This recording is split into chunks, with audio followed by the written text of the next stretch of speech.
ભારે વાવાઝોડા અને વરસાદની સ્થિતિમાં જિલ્લા વહીવટીતંત્ર દ્વારા અસરકારક કામગીરી, યુદ્ધના ધોરણે રસ્તાઓનું પુનઃ ખુલ્લા કરતું ખેડા જિલ્લા વહીવટીતંત્ર. એમજીવીસીએલનો 400થી વધુનો સ્ટાફ 53 ટીમ સાથે ખડે પગે. વિવિધ 8 રેન્જમાં વન વિભાગની 12 ટીમ કાર્યરત. માર્ગ મકાન વિભાગની 13 ટીમે 4 કલાકમાં રસ્તા પુનઃ કાર્યરત કર્યા. જિલ્લામાં વરસાદ તથા વાવાઝોડાની પરિસ્થિતિને ધ્યાને લઈ બિનજરૂરી અવરજવર ટાળવા અને અનિવાર્ય સંજોગોમાં ડિસ્ટ્રિક્ટ ઇમરજન્સી ઓપરેશન સેન્ટર 0268 25 53 356 તેમજ /25 53 357 તથા ટોલ ફ્રી નંબર 1077 પર સંપર્ક કરવા જિલ્લા કલેક્ટર અમિત પ્રકાશ યાદવનો અનુરોધ છે. ગઈકાલે 5મી મે સોમવારના રોજ સાંજના સમયે આવેલ વરસાદી વાવાઝોડાના કારણે સમગ્ર ખેડા પંથકમાં જાનમાલનું નુકસાન થયું છે. વાવાઝોડામાં ઝાડ પડવા, રસ્તાઓ બ્લોક થવા, મકાન છત પડવા, પતરા ઉડવા જેવી ઘટના બની હતી, જેમાં માલ મિલકત અને માનવ અવસાનની દુઃખદ ઘટનાઓ નોંધાઈ છે.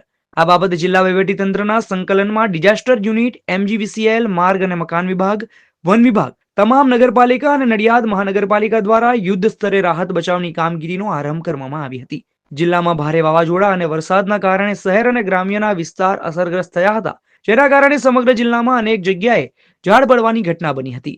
ઘટનાની જાણ થતાં ચીફ ઓફિસર, પ્રાંત અધિકારી, મામલતદાર, તાલુકા વિકાસ અધિકારી, વન વિભાગના અધિકારીઓ અને કર્મચારીઓ, માર્ગ અને મકાન વિભાગની ટીમ, પોલીસ વિભાગ તેમજ તેમની ટીમો દ્વારા વૃક્ષો હટાવવાની કામગીરી હાથ ધરી રસ્તો ખુલ્લો કરવામાં આવ્યો છે. આ માટે વન વિભાગની 8 રેન્જમાં કુલ 12 ટીમો કાર્યરત રહીને આ કામગીરી કરી હતી.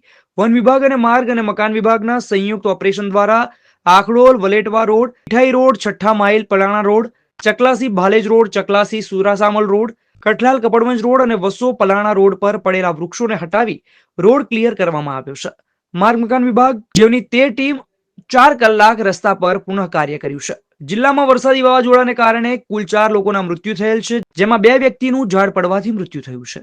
ઠાસરાના કપિલાબેન કેસરીસિંહ ચાવડા અને નડિયાદના પાલડી ગામના સોઢા મહેશભાઈ જુવાનસિંહનું ઝાડ પડવાથી મૃત્યુ થયું છે.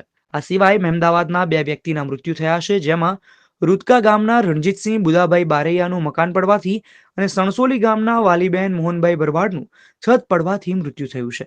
ભારે વરસાદના કારણે 4 માનવ ઈજા થવા પામ્યા છે તથા 5 પશુ મૃત્યુ થવા પામેલ છે. આપત્તિજનક પરિસ્થિતિમાં જાહેર જનતાને તકલીફ ન પડે તેની પૂરેપૂરી તકેદારી રાખીને ખડે પગે જિલ્લા વહીવટીતંત્ર દ્વારા કામગીરી કરવામાં આવી છે.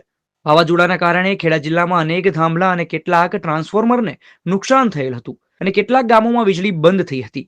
જે સંદર્ભે જિલ્લાની એમજીવીસીએલની કુલ 57 ટીમ, 20 એફઆરટી એટલે કે ફોલ્ટ રિપેરિંગ ટીમ અને કોન્ટ્રાક્ટરની કુલ 22 ટીમના કુલ 400 ઉપરાંતનો સ્ટાફ આ કામગીરીમાં કાર્યરત રહી તમામ ગામોમાં વીજ પુરવઠો ફરી કાર્યાન્વિત કરવા માટે સતત પ્રયત્નશીલ છે.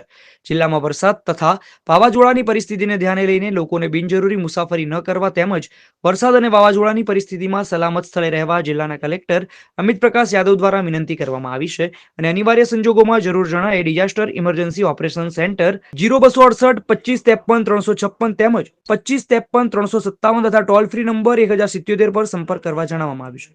My school is one such future-ready school where I understand each and every concept taught in the class and don't rote learn, where teachers don't just use books and blackboard to teach but use new ways of teaching and learning like audiovisual learning, activity-based learning and group activities, which enhances my conceptual understanding. My school also teaches coding, which is an important 21st century skill.